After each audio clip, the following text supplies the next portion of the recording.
Buenas tardes, buenos días. Soy Fanny Rubio, soy en este momento catedrática emérita de la Universidad Complutense.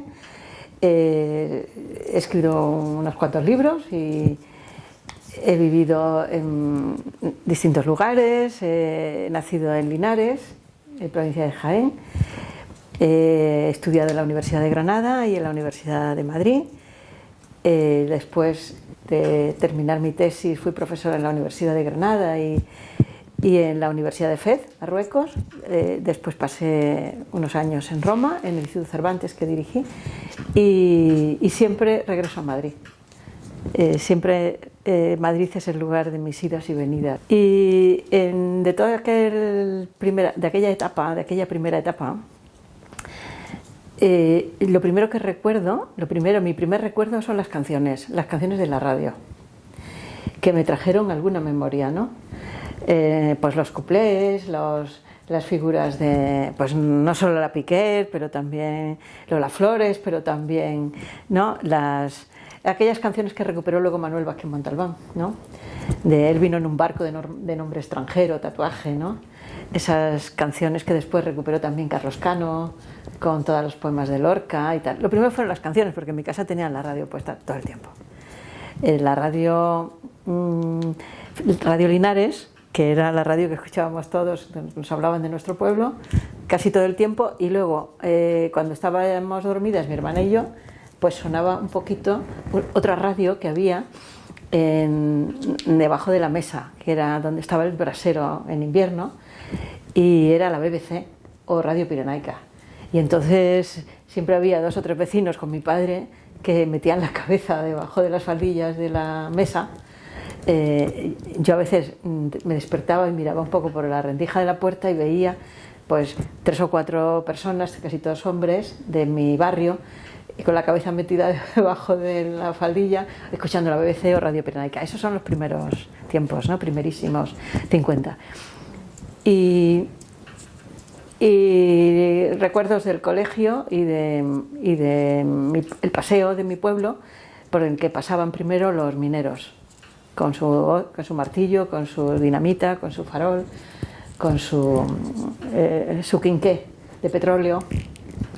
Y si alguna vez íbamos temprano al colegio, a la escuela, pues los últimos rezagados mineros subían por el paseo que estaba justo en la esquina de mi casa, y subían grandes cuadrillas de mineros cantando muchas veces, Sí, compañerico minero, no dejarme solo aquí, cuando estaban abajo en el fondo de la mina y se sentían solos. La dinamita no había explotado bien, se había habido un desprendimiento, se había cerrado la salida, y entonces cantaban esa taranta para exorcizar justamente la desgracia. Compañerico minero, no dejarme solo aquí.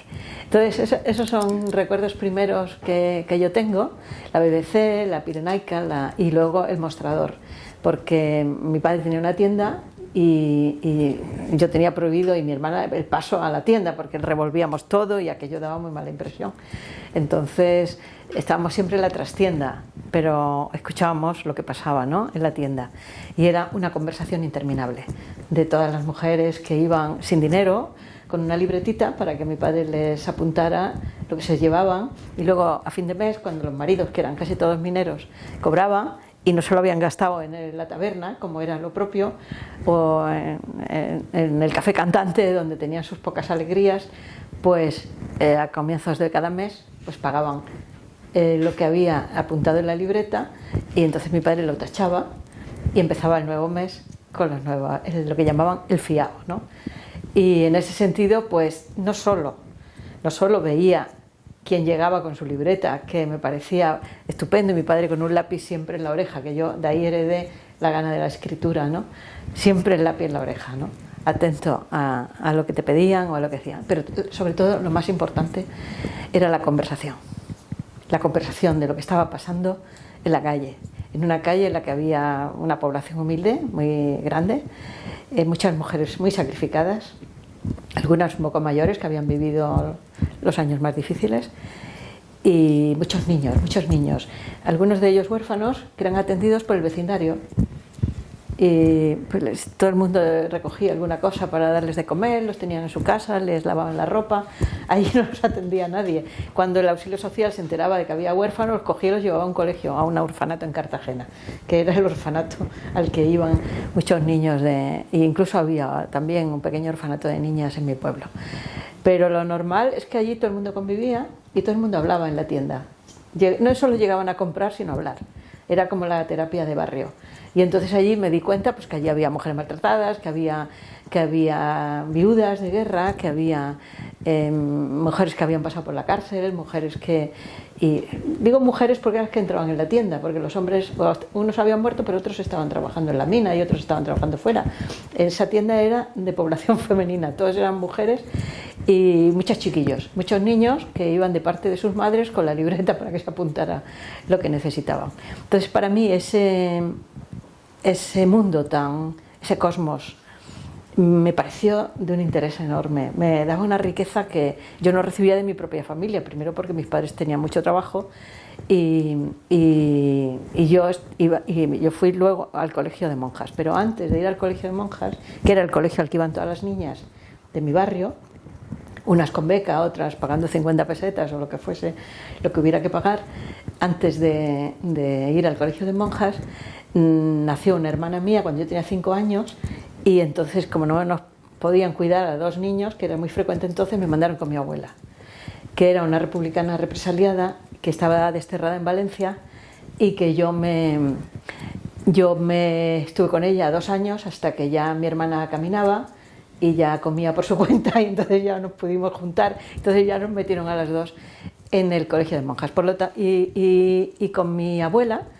yo recibí lo máximo, es decir, lo máximo, la máxima potencia. Es decir, si yo había tenido una potencia ya en marcha con las canciones y con la tienda, con las clientas pobres de mi padre y el mundo del trabajo, que mi padre estaba a las 24 horas, como ahora los chinos están 24 horas, pues allí estaba 24 horas, domingos, todo.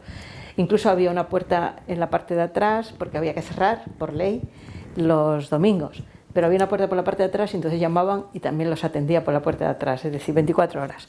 Y entonces era conversación continua. Pues justo esa potencia de la conversación yo la desarrollé más aún en Valencia con mi abuela. Primero, dándonos un paseo, porque vivía muy cerca del cementerio civil, del cementerio de Valencia, donde está ahora la residencia sanitaria y que está el cementerio antiguo de Valencia, y entonces caminando hacia el cementerio antiguo y pasábamos por la segunda puerta. Había una primera puerta que era la puerta principal y luego la segunda era la del cementerio civil. Y entonces pasábamos allí y nos dábamos una vuelta y ella me decía, bueno, pues aquí hay un señor muy importante que se llama Blasco Ibáñez, que le gustaba mucho a los pobres y que hacía mucho por la humanidad y tal. Por cierto, ella tenía una hija que se llamaba Humanidad, que era enfermera. Y entonces, pues igual que mi tía Humanidad, que era muy flaquita, a diferencia de lo que dicen, mucha humanidad, alguien gordito, pues no. Mi tía Humanidad era flaquita siempre y fue enfermera. Y entonces yo me acostumbré al término humanidad, que era un término importante, que los escritores amaban a la humanidad, como mi tía, que se llamaba Humanidad y que era enfermera. Y la tumba de Blasco Ibáñez, al que le llevábamos siempre flores. Y entre la puerta por la que entrábamos y la tumba de Blasco Ibáñez, que está al otro lado de la tierra, lo que había era una fosa común. Y entonces mi abuela decía, aquí están mis amigos. Aquí están mis amigos y aquí yo quiero estar. Porque ellos pagaban también sus pólizas de nichos y de tumbas y de todo, pero ella no quería estar en una tumba ni en un nicho pagado. Ella quería estar con sus amigos. Y en efecto lo consiguió. Ella y mi abuelo consiguieron estar en esa fosa común. Yo no sé, se ganaron al director del cementerio, querían estar con sus amigos, porque los que estaban allí eran sus amigos. Y eso lo supe yo cuando tenía 5 años. No entendí muy bien, pero yo sabía que aquello era un lugar sagrado, como quien te lleva a la iglesia o te lleva a un templo budista o te lleva, ¿no? Entonces, pues yo vi que mi lugar sagrado era ese. Pero al volver, a los 7 años, a mi pueblo, a recuperar otra vez la tienda y mi barrio y tal, ya tuve que ir a un colegio oficial. Y ese colegio oficial pues fue de monjas, de unas monjitas muy cariñosas, muy encantadoras, que se llamaban las Josefinas, donde fuimos mi hermana y yo. Allí estuvimos casi 10 años o más. Entonces, ahí, aparte de estudiar idiomas, que eran muy buenas profesoras de francés, el inglés no lo practicaban, pues nos contaron la otra parte, ¿no? De que había un papa bueno, de que había unos rojos malos que ponían los zapatos en los sofás de los marqueses en Madrid, en la calle Serrano, y que eran muy desordenados y que eran no sé qué, y que empezaron a contar, no contaban tampoco dramas ni tal, para no asustarnos, pero era la otra parte. Entonces yo, a partir de los 5 años, tuve la doble información, con lo cual, bueno, empecé a descreerme todo lo que me decían, porque yo no era lo que yo había vivido, ¿no?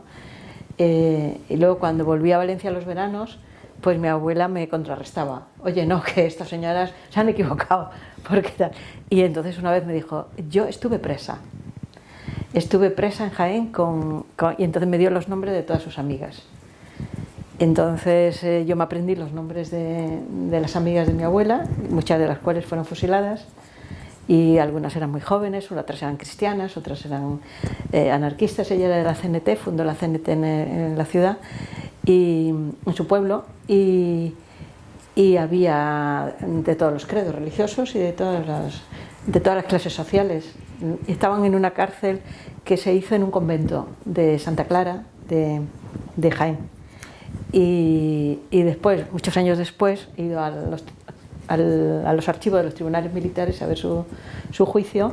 No fue como ella me lo contó, porque en los papeles oficiales solamente dicen sentencia, conclusión, acusación, defensor, nombres. No, pero fue mucho más detallado, que me encantó lo que me fue contando, y ella tuvo mucha confianza conmigo que no había tenido con sus hijos. Con lo cual yo sentí que los abuelos cuentan los secretos a los nietos, no a los hijos, para no despertar en ellos ninguna sensación de revancha o ninguna discusión ideológica, porque ya los hijos y los padres discuten todo el tiempo, porque o se educan todo el tiempo, pero con los nietos es el momento más fluido de la memoria familiar. Entonces me di cuenta de que la relación perfecta de la memoria es de los abuelos con los nietos, la abuela con las nietas, los abuelos con los nietos. Yo sentí que era lo perfecto, ¿no? Porque la otra memoria de la familia de los padres pues tiene más marcas de silencio, tiene más marcas de ver las circunstancias, cómo van a cambiar o no, ¿no? Tiene marcas de espera. Es más urgente el mensaje de los padres a los hijos porque es para cada día, mientras que el de los abuelos es más a medio plazo. Y en ese sentido me di cuenta de que por una parte yo era republicana y represaliada, pero por otra era alumna del colegio de monjas, que tenía la doble versión, con lo cual a mí me parece que independientemente de que te producía angustia, ansiedad, porque lo importante era conocer la verdad, no la verdad que te contaran, sabía que la autenticidad que pasa por el dolor es más auténtica que la que pasa por el odio o por la venganza, ¿no? Y en el caso de mis abuelos, pues eran muy alegres, y eran, bueno, tan alegres que la hija que nació después de la guerra que tuvieron, que es mi tía Palmira, que me llevaba 5 años o 6, pues era guitarrista flamenca y estaba todo el tiempo allí con el flamenco para arriba y para abajo, que era la forma de tener Andalucía en el destierro valenciano, ¿no? Fue primero represaliada, primero encarcelada, luego desterrada, y luego tuvo que ser desterrada a un lugar 300 y pico kilómetros alejados de su lugar natal, ¿no? Los destierros tenían un número de kilómetros. Y entonces, bueno, pues allí ellos se organizaron muy bien a través del folclore, de la música, tal. Eso sí, el 1 de mayo íbamos a las manifestaciones, era como obligatorio, ¿no? Y así como en mi pueblo lo que era obligatorio era ir el día 5 de enero a ver a un rey mago, a decirle lo que querías que te trajeran, pues en Valencia era el 1 de mayo, y luego irnos con un repertorio de papelitos, de panfletillos, para leerlos luego en casa. Y luego recordar el credo de los cenetistas de aquella época, los anarquistas utópicos, pues donde había un concepto que era formación continua, es decir, que había que estar leyendo varias horas al día. Formación continua, pero libros que formaran, no cualquier libro que te entretuviera sin más. Formación continua. Luego solidaridad, que también formaba parte del credo anarquista, que había que hacer algo por alguien cada día para que se cumpliera ese credo, la solidaridad, la formación continua. Luego había algo que yo no entendía hasta muchos años después, que era la federalismo, que eso después, cuando estudié la historia del siglo XIX, sé que el federalismo pues fue lo de Pi Margall en España, en las escuelas utópicas, federalismo, y luego había algo que solo practicaba mi abuelo, que mi abuela decía que ella no estaba muy convencida de que eso saliera bien, y luego yo he conocido a través de mis amigos que bueno, a veces sale bien, que era acción directa. Cuando no se te resuelve algo, y aunque estés tú solo, actúa, porque entonces las cosas salen o no salen, pero no te quedes sin actuar. Y entonces eso me lo explicaba mi abuelo después de cantar una solea flamenca o un tanguillo, y entonces entre esos dos mundos me fui moviendo, y esos dos mundos han seguido funcionando en mí, como funcionan en todos los niños los mundos por los que pasan en los primeros años, ¿no? Fue de una gran riqueza porque realmente yo no abjuro ni lamento haber vivido a dos bandas en el colegio religioso de la posguerra tan restrictivo, ¿no? Con ese Papa Pío XII tan serio y con esos ejercicios espirituales tan pesados, pero por otra parte saber lo que era la militancia, saber lo que era la lucha por los derechos, saber lo que era el sacrificio cuando salen las cosas mal, en parte, pero no en la conciencia. Las cosas de la conciencia salen siempre bien, y me di cuenta de que la conciencia era superior a todo. La conciencia es superior a la creencia, la conciencia es superior a la experiencia, la conciencia es superior a las emociones, es lo más parecido a la inteligencia emocional, ¿no? Y entonces pues lo que saqué de todo aquello fue una idea de la conciencia, como que suerte que hemos podido alimentarnos de conciencia en algunos momentos a través de los amigos o de los maestros o de los tal. Yo tuve en Linares la suerte de conocer luego ya desde el colegio y desde el instituto a Lolo, que fue un escritor, el primer escritor que yo conocí cuando tenía 12 años, que era un escritor ciego con una enfermedad que lo inmovilizaba, parecido a Lela, ¿no? Lo inmovilizaba progresivamente, y que era muy creyente, cristiano, y que dirigió una revista que se llamaba Sinaí, para enfermos, para ciegos, y él era lector de Juan Ramón Jiménez, de Antonio Machado y de Rabindranath Tagore. Fue el primero que me habló de los jardines de Rabindranath Tagore, que fueron luego los jardines de Juan Ramón Jiménez, y el que me dio los primeros libros de poemas. Y vivía cerca de mi casa, a unos metros, y yo las escapadas las hacía a su casa para oírlo, ¿no? Para oírla. Y él me habló justo de que su enfermedad nació en una especie de retención que tuvo. Nunca me dijo quién había sido el culpable de esa retención cuando estaba haciendo el servicio militar, con 20 años. Era de la Quinta del Biberón, como mi padre, que los llevaban con 17 años al frente, al seminario de la provincia de Jaén, a que estuvieran con unos maestros o instructores hasta que cumplían 18 años. Y en el momento que cumplían 18 años ya los llevaban al frente. Esta Quinta del Biberón me pareció increíble, ¿no? que estos niños fueran a un frente, que salían de los brazos de sus madres o de donde estuvieran, ¿no? Y mi padre había sido de niño monaguillo en su pueblo, y tenía un cura que quería mucho y sabía latín, leía muy bien, era buen matemático, y le dieron en la iglesia una cultura, en la iglesia de su pueblo, pero de pronto en la guerra mataron a su cura y se quedó sin maestro, sin sueldo y sin trabajo, con muy pocos años. Y él vivió también, siendo una familia socialista, y de familia socialista y y de mentalidad republicana en su pueblo, que ganaron las izquierdas en las elecciones, pues de pronto se encuentra que es de la Quinta del Biberón y que tiene que ir al frente. Y entonces las vivencias de esa generación fueron como la de Lolo, la de Lolo, que es beato, ha sido el primer periodista laico que han llevado a los altares de la beatitud y fue el primer periodista militante, muy humanista, interesantísimo, y que el que me puso los primeros libros de poemas en mis manos. Es decir, que cuando yo estoy en una clase, dando una clase, viendo chicos de 17 años, me acuerdo siempre de la Quinta del Biberón, ¿no? Que son ellos también de la Quinta del Biberón, y cada uno procede de una familia diferente, de una vivencia diferente, de unos abuelos diferentes. Y no me gustaría que pensaran que yo hablo solo para una parte de la clase, y yo hablo para toda la clase. Y quizá mi relación con la memoria sea esa, que el que habla de la memoria en unos casos habla para su colega, como el historiador, para decirle al colega dónde está su fallo, ¿no? El historiador tiene que recuperar todos los datos y muchas veces escribe para él mismo, para su currículum, para su universidad o para su colega.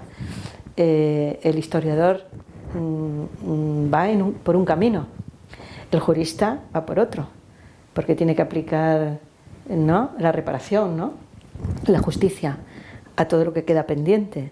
Por tanto, el departamento de jurídico tiene que actuar de otra manera, no puede detenerse, ¿no?, en la mirada o el tono o el dolor, sino reparación, ¿no?, verdad, justicia. Y el militante va por otro camino, que es el camino del que es testigo directo, ¿no?, sin dolor, pero que busca un tipo de verdad que sea reparada de otra manera, ¿no?, políticamente. Y la víctima está masacrada por sus recuerdos o por el daño que se le ha infligido, y la víctima va por otro lado también dando testimonio. Es decir, son caminos paralelos, pero que ahora están todos cruzados, porque todos nos sentimos fiscales de la misma causa, con lo cual, aunque tengamos menos conocimiento, nos incorporamos a ese carro de la memoria, apoyando a víctimas, apoyando investigaciones judiciales, apoyando censos de desaparecidos, apoyando, ¿no? Todos estamos en el mismo carro, pero sabemos que una vez que estamos todos de acuerdo, hay que recuperar cada uno su camino. El camino de la víctima, el camino del testimonio, el camino jurídico, el camino del investigador, el camino del historiador, el camino. Entonces, cada uno tiene que recuperar su camino. Y yo, finalmente, el camino por el que opto siempre es el de la docencia, de la clase, porque me parece el más rico, porque es donde se produce el espejo más impactante, ¿no?, donde ves los ojos de todos, donde ves, ¿no?, la refracción de lo que tú estás opinando. Es verdad que siempre hay una descompensación, y cuando un docente habla de la memoria hay una descompensación, hay una memoria oficial, hay una memoria alternativa, hay una memoria tapada, hay un sistema de borrado de memoria salvaje de las dictaduras, de la dictadura, y el docente tiene que levantar ese velo, claro que lo tiene que levantar. No puede ser complaciente con todas las opiniones, pero finalmente tiene que convencer sin adoctrinar, ¿no? Tiene que convencer sin adoctrinar, y eso queda ya para toda la vida de la persona que ha participado de ese efecto, ¿no? A mí me parece fundamental que una vez que se voten las leyes, ¿no?, la ley de memoria democrática, y que se haga el mapa de fosas, y que se haga el censo de fusilados, y que se reparen las víctimas, y que se le den los diplomas, y que se reparen los lugares, y se reparen también las placas, y se reparen también los edificios, y también económicamente se resarzan las pérdidas de todas las personas que necesitan justicia y reparación, y nombre, porque a esto, en el cementerio de Valencia yo puse el nombre de mis abuelos y un poema grabado en piedra, y desapareció de pronto, porque allanaron en tiempos de una alcaldesa que no nombro porque la pobre está muerta y no se puede nombrar a personas que no se pueden defender, allanó el cementerio y desaparecieron todos los nombres, desaparecieron las placas, los símbolos, las flores, todo desapareció. En ese sentido, todavía está pendiente en Valencia recuperar los nombres de los que están en la fosa común. No se ha conseguido.